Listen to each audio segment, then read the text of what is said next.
Yes, it is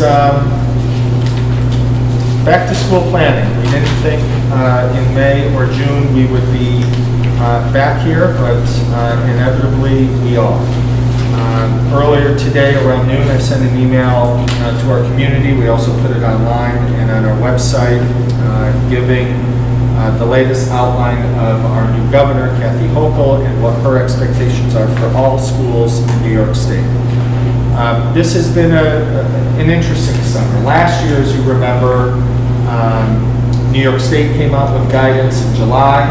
The governor came out with additional guidance, the former governor, on August 7th, and we certainly had much more time to build our school system around what the new mandates would be. There were executive orders from the health department, executive orders from the governor's office, executive orders from the state education department. In late July this year, the governor, through the commissioner of the New York State Department of Health, basically said there will be no guidance from any New York State agency because all of the executive orders that governed all school districts last year expired, they sunset.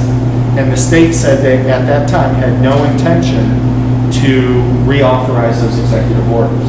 That's when people started to go a little crazy because we were building a school year to start September and October the way that we ended. We ended with masks were indoors but not outdoors. Throughout the year last year, there were changes to each athletic season. Those changes were based on infection rate as well as what those sports were and the physical contact that they endured. Social distancing moved from 6 feet to 3 feet. We were able to exercise some looser restrictions in terms of music and phys ed. All of that were governed by either the governor, health department, or the state education department. 2 weeks ago yesterday, when the previous governor indicated his resignation and that the current governor, Kathy Hochul, would take over, she indicated that she would, either by executive order or by direction of the health department, that she signaled that she would be making some statewide decisions for all schools. Those decisions were communicated a little bit yesterday, and that's what I shared with our families. Anyone in a school, public or private, will need to be masked. The governor also said that she is determining how best to increase the level of vaccination among all school staff as well as students. Right now, it is not possible or legal to mandate vaccinations for children or for staff in public schools. She's trying to find a way to either make that happen or to increase the percentage of students and staff that are vaccinated. And she's also going to use some federal and state money to try to increase the amount of COVID testing for staff and students so that districts could have quicker data on who is infected and of course who is not infected, because the infection rate in combination with the percentage of folks vaccinated is really what the incoming governor has indicated or signaled would drive some of the public policy. For example, 3 feet of social distancing, have reduced social distancing or mask wearing, as we said earlier, outside. So we have communicated with everybody what we know and what we can implement, and we have been signaling that. The governor had been signaling that to schools for the last couple of weeks, and we've been sharing that. We've been sharing that with our community. So here's what we do know, and again, not to read the email, but want to make sure we're crystal clear. We will have educational programs every day for all students. Schools will follow their schedules pre-COVID, so dating back to the 1920 school year. You may remember, for those of you who had middle schoolers or high schoolers last year, we had to shorten the school day to accommodate for screening. Screening is not mandated this year, and it sounds like the governor is going to try to increase the number of tests available as opposed to screening. While certainly that was an extra mitigation layer, I think it was universal feedback from school districts across the state that the screening really didn't have an impact on containing or stopping the spread of the virus. And families who were filling out the screener, I'm sure, driving your child to school or putting them on the bus, and then you remember you had to do the screener hours later. 3 feet of social distancing in classrooms. Where possible, we're going to try to achieve 6 feet of social distancing. And we'll talk about that in a minute in terms of all of the dominoes that are connected with that task. As we said earlier, masks indoors regardless of your vaccination status. Students who are quarantined by law are eligible to receive instruction. We will be able to provide digital instruction to those students who are quarantining.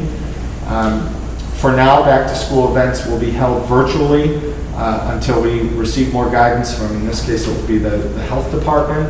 We're going to try to use the outdoors of schools to the greatest extent possible. We had music practicing outside, phys ed outside, we had students eating outside. Mask breaks will continue to take place outside as we did last year. Now that the governor has made this signal, the health department, the county health department, is charged with rules and regulations for public entities in Westchester County in terms of guidelines for contact tracing and guidelines for quarantine. And it's a county health department function.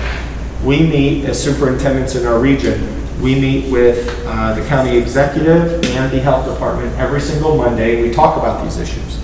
And the county health department wanted to wait until the governor first was sworn in, second, made her signal public, as she did yesterday at 3 o'clock, before they started complimenting her vision in terms of health department regulations. This coming school year, in terms of quarantining and in terms of related issues with contact tracing, is going to be different. And the reason it's going to be different is because of the vaccination status of staff and students. We have a guess of what the health department was considering weeks ago. That was before the incoming governor, that was before the previous governor resigned and our current governor was sworn in. But it would not surprise me that the quarantining and the contact tracing process will be different based on your vaccination status. In fact, it's almost a guarantee that it will. It will also be different based on your social distancing. Last year, we were quarantining large swaths of students because they were generally eating lunch in the classroom, if we're talking about elementary students. We have been told that the health department is going to be a little more specific about quarantining as well as contact tracing while students are eating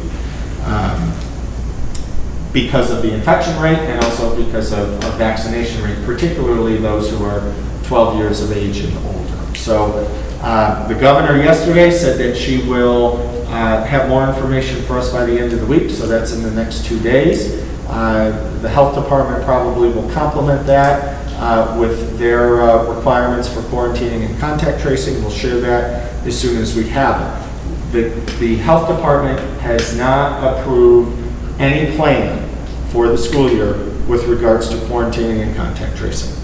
That is their responsibility. And I don't mean their responsibility from, we don't want to do it, it's their responsibility to do it. They are the only ones, the county health department and New York State Health Department, that can quarantine, direct people to quarantine.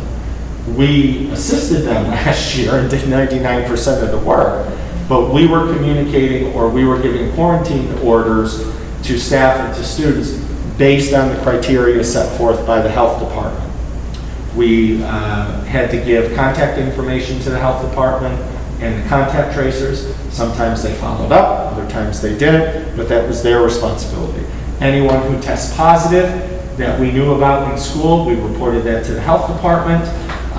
They reported it to the state. We had to identify all of the folks that were in close contact. If we had a question or we weren't really sure about a particular situation, we had a hotline to speak with members of the Westchester County Department of Health, and they walked us through the decision-making tree, and it was never the same, right? And we heard about that last year, that while, you know, if one student showed up to BV who was positive and another at Furnace Woods that was positive, why were more kids or less kids quarantined, so on and so forth. The calculation that the county health department had to take into account was very, very specific. Liz Gillio, our transportation director, was watching videos of how long students were on a bus to see if they met the 10-minute requirement, because that was the requirement last year. Teachers and principals had seating charts for lunch, for all of their classes, so on and so forth. You'll remember that elementary students basically didn't leave their classroom last year because we wanted to try to control, the recommendation was to control the spread and not have kids in halls and in small spaces, so on and so forth. So the health department is committed that they will give us their requirements for school districts to help enforce, but it's super important that I remind everyone, quarantining requirements and contact tracing is the function of the health department, and last year we assisted them with it. We certainly earned our badge of stripes to be deputized health department officials, but they and only they can come up with those guidelines, and that becomes basically the law of the land until they advise us differently. What has made this a little confusing, or perhaps annoying, I would say, is that there are other counties in the state whose health department came out in front of the governor's comments and made their decisions. And schools were able to communicate information about quarantining and contact tracing weeks ago. They now are going to have to revisit that based on what the governor has signaled that she's going to mandate. So I've said to people that the beginning of our school year is going to look more like the end of last school year rather than the beginning of last school year. We're meeting with our elementary principals tomorrow. I know of at least 2 of the schools. They've sent out their back to school information. They're having orientations next week, next Tuesday and Wednesday. At those orientations, they'll provide parents their plans for lunch. We're hopeful that all students will be able to eat lunch in cafeterias, but the goal is for students to eat lunch in cafeterias and be 6 feet apart. Because if they're within 6 feet apart, maskless, eating lunch, and someone tests positive, we now need to contact trace everyone within 6 feet, or sometimes within 6 feet of that child. So we're trying to create the environment up front that will mitigate the need for contact tracing and for many students to be quarantined. Last year, it really wasn't feasible. Students were eating in classrooms, and the requirements back then were different. But we're able to achieve 3 feet of social distancing in all of our classrooms. We did use some of our federal funding to retain and hire some additional teachers at elementary to bring the large class sections down, so we have fewer kids in the classroom. So we certainly can more than achieve 3 feet social distancing. Back at the high school, they'll be back to the normal schedule. Last year, they had a dedicated lunch period for the entire school. They'll be back to their 3 or 4 periods of lunch. So you take a high school of around 700 kids, divided by 3 or 4 lunch periods. We're able to spread them out here. We'll probably also use the dome or other spaces to make sure they can at least be 6 feet apart.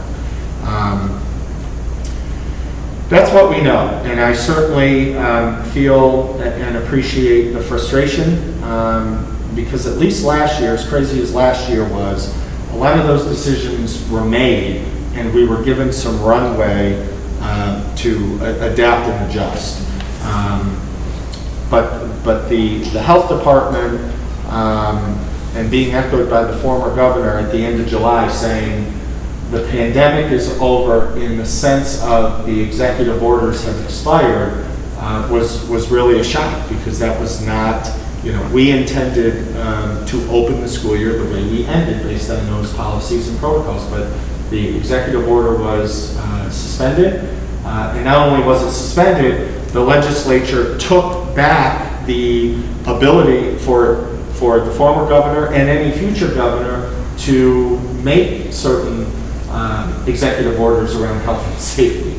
So Kathy Hochul has an interesting dilemma here because her language was very clear. She was directing the health department to make some of those decisions rather than those decisions being executive order.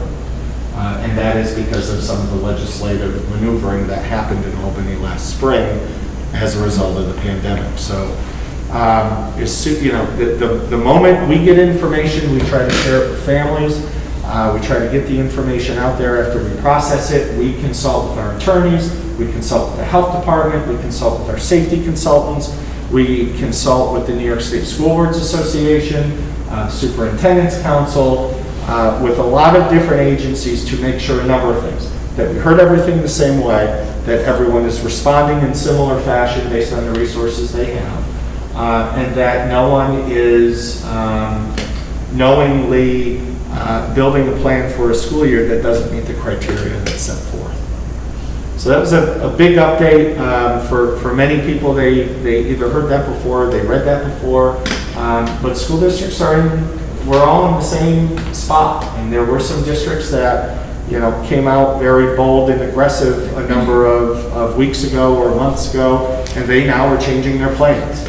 For example, there were schools in the Buffalo area, I think it was Erie County or maybe Niagara County, created different criteria for returning to school, and now the governor's comments and what's anticipated out of the executive side of the House and the Department of Health, they now are changing the plans that they've been spending weeks getting ready to implement. So if you're frustrated, we appreciate that. This is, we think, or we thought we saw the light at the end of the tunnel. We ended the year in really a much more festive fashion compared to the experience that kids and all of our staff had to endure. But this year, as I said, this year we're going to begin in similar fashion to the way we ended, and not as separate and sterile, not from health sterile, but a very sterile opening last year. Thank you, Joe. Thanks for being so on top of this and trying to take care of all the details and keep the school community informed. I'm going to go around the table and see if we have questions. And I'll start with Jen at the end and we'll just go all the way around. So I just want to confirm, so 3 foot of social distancing will be maintained in all classrooms. So numbers in classrooms have been adjusted to allow that to happen throughout, from kindergarten all the way to 12th. Yep. And has the county given us any date of when they are prepared to give us their plan? Have they? When we met with them on Monday, they knew the governor was being sworn in Tuesday at 12:01 a.m. and that she had her press conference yesterday at 3 o'clock.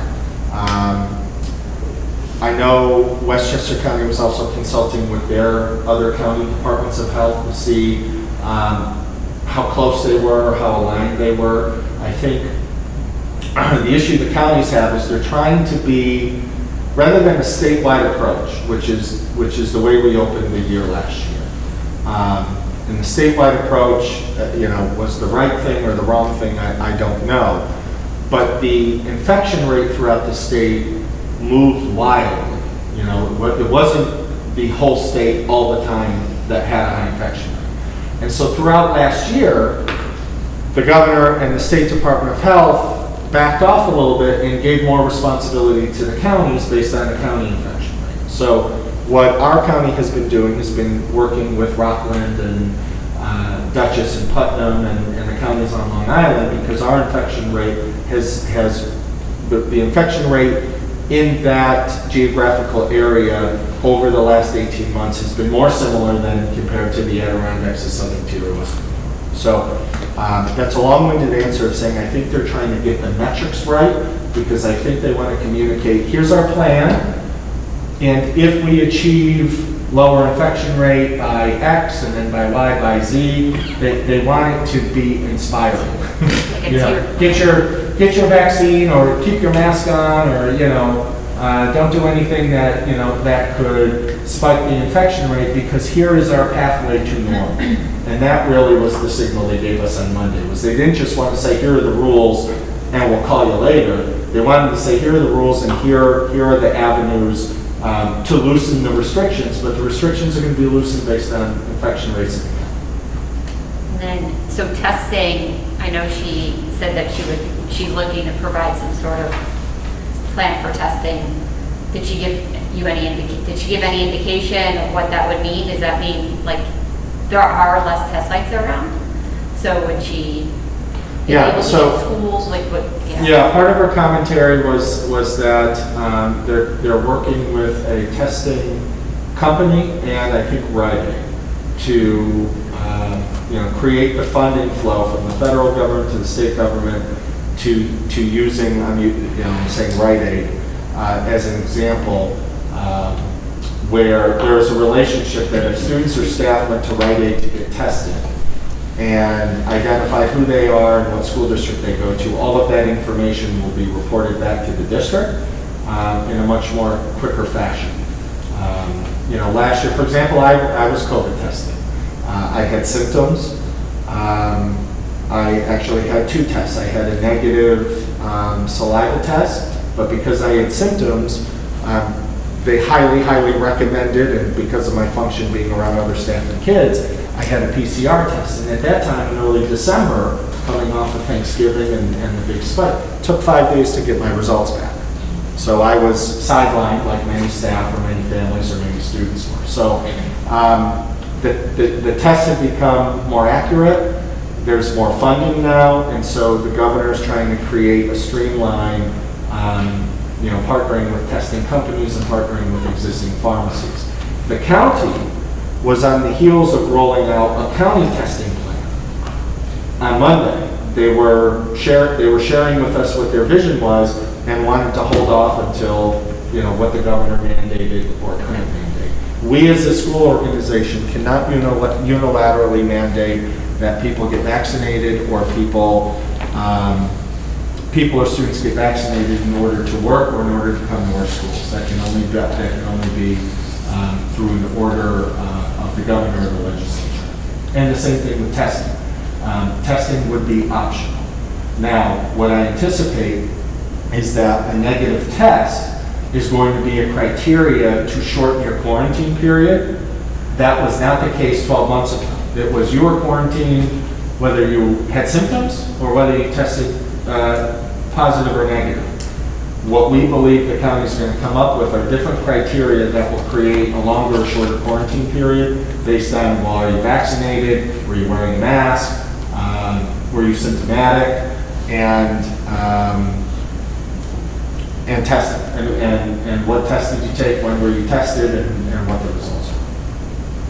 And one more question. Sure. So in the lack of guidance from the state, any guidance within schools is made by their administration, such as, I guess cafeterias or lunchrooms seem like it would be something that would be guided from the state, we're thinking, or from the health department? The goal is to not create an environment that will, the goal is to create an environment based on the criteria we know that would limit the possible spread, to mitigate the spread, and would certainly mitigate people being out of school by way of being contact traced. Okay. Yep. So one-way hallways, those items are more from the lockers, or those are more like school-bound guidances, like that's how you envision it? Yeah, so last year, we tried to control traffic flow and not have people passing each other, because remember, a year ago, we were really nervous about saliva and people talking to each other, and also trust, to make sure that we were able to manage and supervise the environment. Same thing with lockers, especially at the middle school and the high school level. Last year's backpack, if you had a middle schooler or high schooler, became a power cord, a laptop, and something to write with and write on.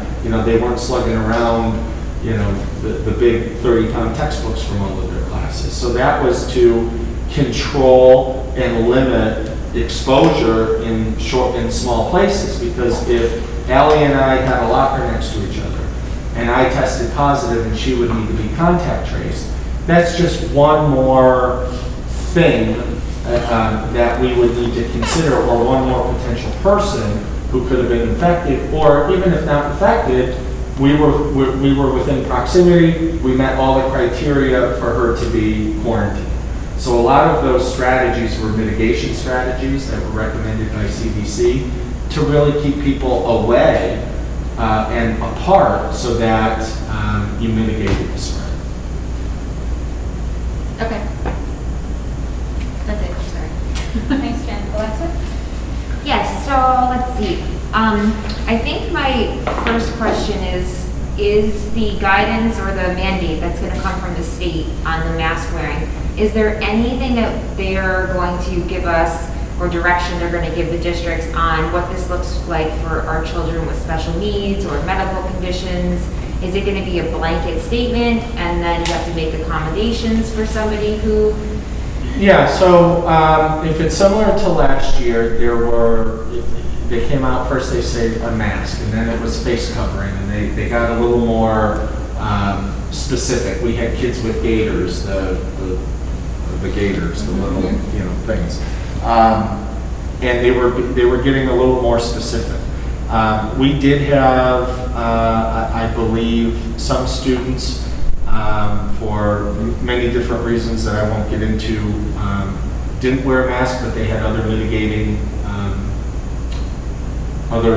mitigating apparatus, whether they were shields or whether they wrapped around or other things. So yes, we accommodate them. We would in a non-COVID, non-pandemic year that involves the child pediatricians. They send us information, we check it out with our school doctor, and if we need to approve any accommodations, that's how they happen. So where would a parent go for that? Is there a certain person? They'd start with their doctor. No, I mean in our district. Who would they contact? Well, they would start with their principal, and the principal would likely send it to the office of PPS. Okay, cool. Awesome. So just to kind of reiterate, the quarantine rules, days, all of that is in the works in a few days. Hopefully we'll know, and we'll clearly be spelling that out to people on what to expect before the following week when school begins. Yes, and only the Department of Health can make that order. Okay. Yep. And you had mentioned that there would be digital instruction for the children that are quarantined. What does that look like? Is that something that... Yeah, so last year our middle school and high school model was a hybrid model where if you were at home, because again, we cut the enrollment in half to try to mitigate the spread, all of those mitigating factors. If you were at home, whether it was not your time to come to school or you were quarantined, you could Zoom in. We didn't use Zoom, but that was just what we called. They could Zoom in. So we were able to improve that functionality in our middle school and high school over time. At the elementary level, if you were quarantined, we provided the classroom teacher with release time to check in with those kids that were quarantined throughout the day. We tried to check in with them for at least an hour. Sometimes it was more, but it was beginning of the day, midday, end of the day. That's a discussion we're having with the elementary principals tomorrow. There's also the potential that we may need to use existing staff as not remote teachers, because we're not permitted to have a full remote model, but to be dedicated to really be tutors and a conduit between the classroom teacher and kids that are in quarantine. The most efficient way is for the classroom teacher to keep checking in, because it's much harder at the elementary level to be teaching two groups of kids at once. Attention span, just the function of the curriculum, the need to have more eyes and ears on the kids in front of you than perhaps at the secondary level. And it was easier at the secondary level last year because by April, I shouldn't say that, maybe by February through the rest of the year, we were hovering around 30% in school attendance rate. So oftentimes a teacher only had a handful of kids in front of them, so that supervision wasn't an issue. But that's also being spelled out tomorrow. Awesome. Can I ask a follow-up question? Of course. So what about the family that's doing the right thing and their kid is symptomatic? They're not mandated to be quarantined, but their family's doing the right thing. Will they have access to instruction? If If their kid is they're, symptomatic and they're pending testing, or they're just gonna wait the day out to see, like, if they're part of a quarantine order, yes.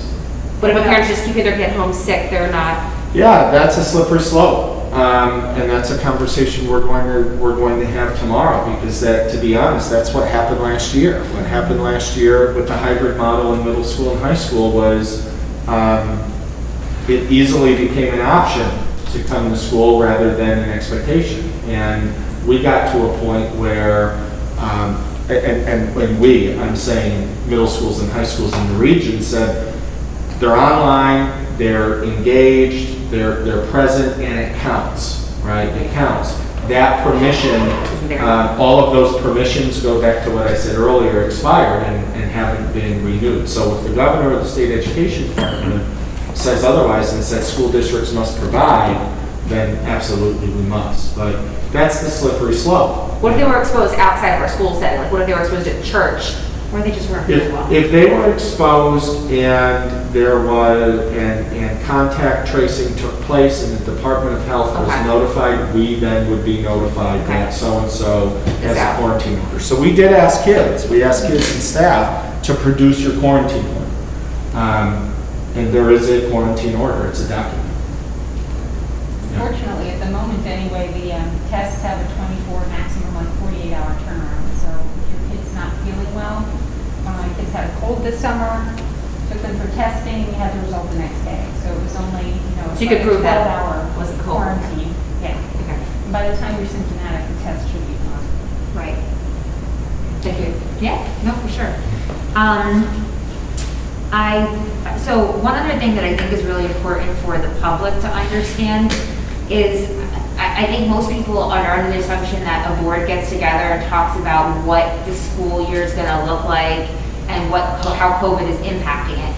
And I think it's important that people understand that us sitting here are not sitting down saying, every kid's gonna wear a mask, they're gonna do this, they're gonna do that. And obviously everyone knows now the new governor is implementing that, but let's pretend she did not.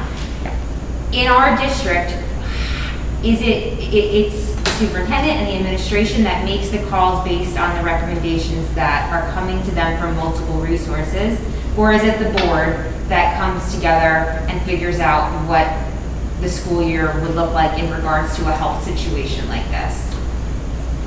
It depends. And the reason it depends is it's around whether it's educational policy or public health policy. So if our board wanted to, let's go back 3 years ago, and the board wanted to implement masks just as a super duper safety precaution, not knowing anything we know now, the board could do that. And the way the board would do that is through amending existing policies that, I'm going to sound crazy and I don't mean to, but that the board would implement basically a uniform policy, a face covering uniform policy. And we would have to go through the process of making that policy. We would have public meetings, we would get public input, and then having to make that decision. So there is an avenue. Probably wouldn't be popular, but yes, there is an avenue based on, you know, again, I'm sort of being cute about it, but going back to it depends. It depends what the urgency is that's creating the policy. You have policies that are, we have policies that are mandated by either the federal or state government, and then you have some forced choice policies. You got to pick one or the other, and then you have free choice policies. So it really would determine what category those fit in. And before we adopt any policy, we make sure if it's a medical policy that our medical director reviews, or any other policy that our legal counsel does. And I think the last thing on my list was just if you could, because until Carol shared with me, I wasn't aware, what's going on with athletics in regards to COVID? You know, if you're not a high school parent, you might not have got the update. Yeah, so we actually put those updates online. I think they're online now. I didn't check. But until further notice, we're using last year's rules in terms of high-risk sports and not high-risk sports. If you remember last year, all of the athletic seasons got delayed and then therefore truncated because at that time, the state education department and health department wanted to track the infection rate, and they also just wanted to study whether or not kids should be wearing a mask and playing football. Should they be wearing a mask and playing soccer, so on and so forth. So it bought them time. We were instructed by the New York State Athletic Association, as well as the County Department of Health, because the County Department of Health got involved last year with high-risk athletics. The governor put it on county departments of health, was to begin at least the practice season, which for us began on Monday, under last year's guidelines, and we expect new guidelines before competition starts. Got it. But we're like, everybody's playing. Oh yeah, they're we're all playing out. football, Yeah. volleyball, oh yeah, they're out there and That's we're on time. That's great. In terms of what a typical duration of a season would be. Awesome. I think that's it for me. I have two questions. The first is, how are you going to collect vaccination status information? We can't mandate it. It's voluntary submission only. We do have vaccination status of some staff that took paid time to get vaccinated last year.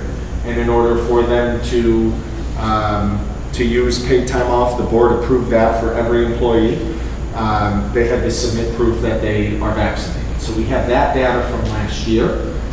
We're putting a survey together, again, voluntary submission survey of who's been vaccinated since, all of our employees, and eventually all of our students. The reason we hit pause on that is because I think there will be a different response rate, perhaps, to the survey once the County Department of Health clearly articulates their guidelines for contact tracing and quarantining, because they're going to use that, your vaccination status, as a caveat in terms of what your duration is. But is a parent going to have to prove vaccination status, No. or are they just? No, they're going to say we're vaccinated And so once they say that, their child does not get caught up in, or potentially is not going to be caught up in quarantining. Not from us, they would be identified. We identify everyone for contact tracing.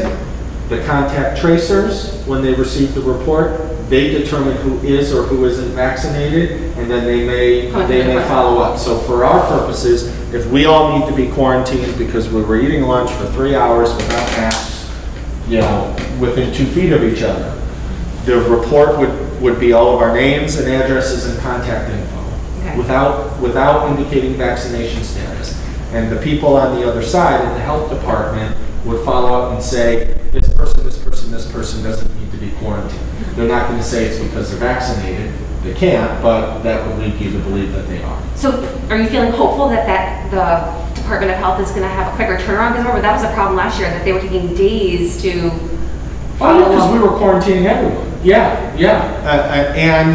And vaccination status, I think, is going to result in a shorter quarantine period.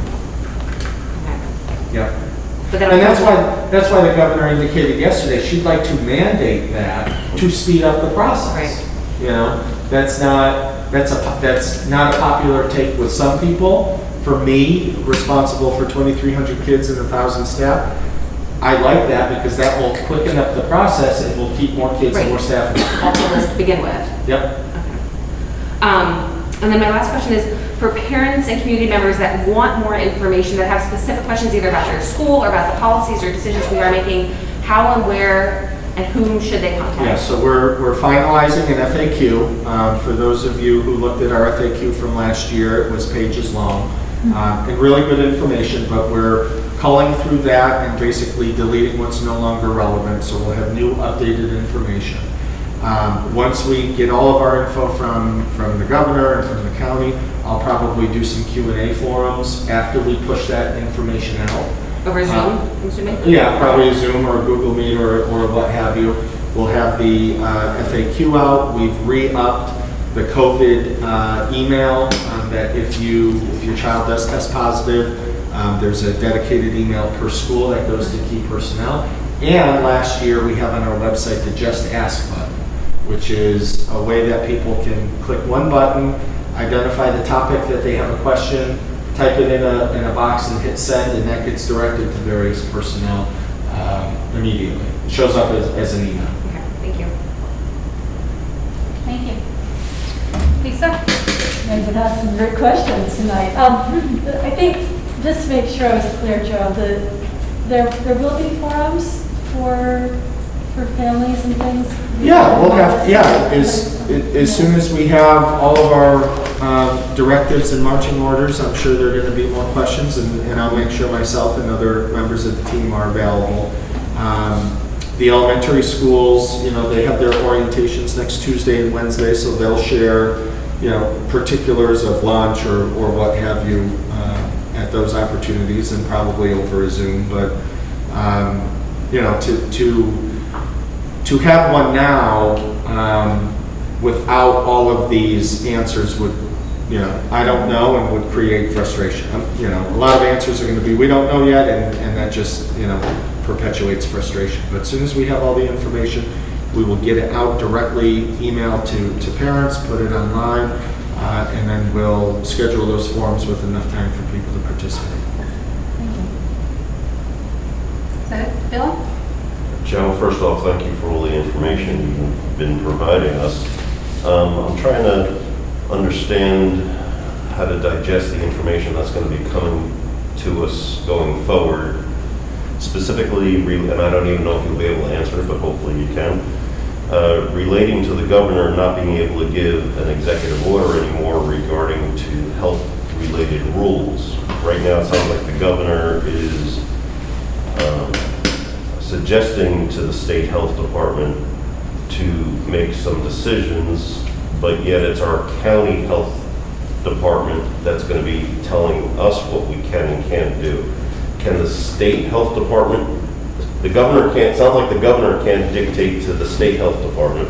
Can the state health department dictate to the counties?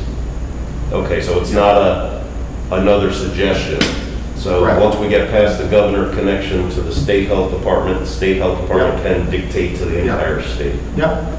Okay, so that'll give us some they consistency. And they basically, the way it trickles down is they basically deputize the county Department of Health, forced choice, free choice, no choice, right? And then we become deputies of the county Department of Health to do the contact tracing, identify, vaccination status, all of that kind of stuff. So it certainly trickles down.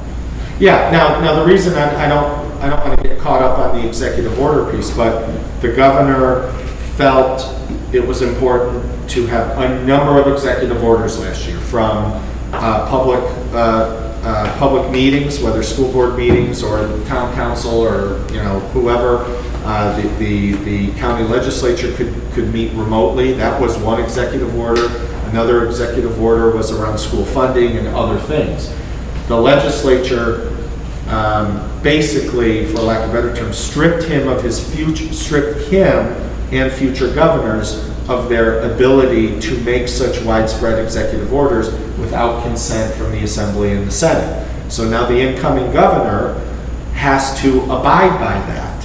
So one of two things would happen. One, she would get the Senate and Assembly's approval to execute her plan, which she's outlined, or she'll tell the health department, the state health department, they will tell the county health department, and it comes down to us. So either way, it will end up on our lap. It's a matter of which fork in the road they take. Okay, it sounds like this will potentially give us more consistency, which is a good thing, I think. Not that neighboring districts are doing different things. Yes, and that's part of the frustration, is that there are districts throughout the state that said, okay, let's tackle this, and they made very specific and independent decisions for their school communities, and now those are going to be undone because there's going to be a statewide approach. Now, politics got into what motivated Albany to take the powers of executive order away from the governor last year. But that actually was the most efficient communication tool. I've got to make a decision. Here's the decision. It's uniform. Get going, right? And then we'll revisit it along the way. But that's why the incoming governor, she's our governor now, you know, that's why there appears to be this sort of drip drip, because she's going to tell someone else to mandate it because she can't mandate it herself. Thank you. You're welcome. All right, so I think we had an excellent round of questions, and I think everybody's asked all of the questions I had. I just wanted to reiterate one thing that Alexis brought up about the board talking about these issues. This is the board talking about these issues. We don't have secret meetings where we talk about them outside of the open meetings because of open meetings law. So all of our discussions about health and safety issues have been held here in public. Do you have anything else for superintendent? That's a lot. No. That is a lot of information. Thank you, Joe. On one topic.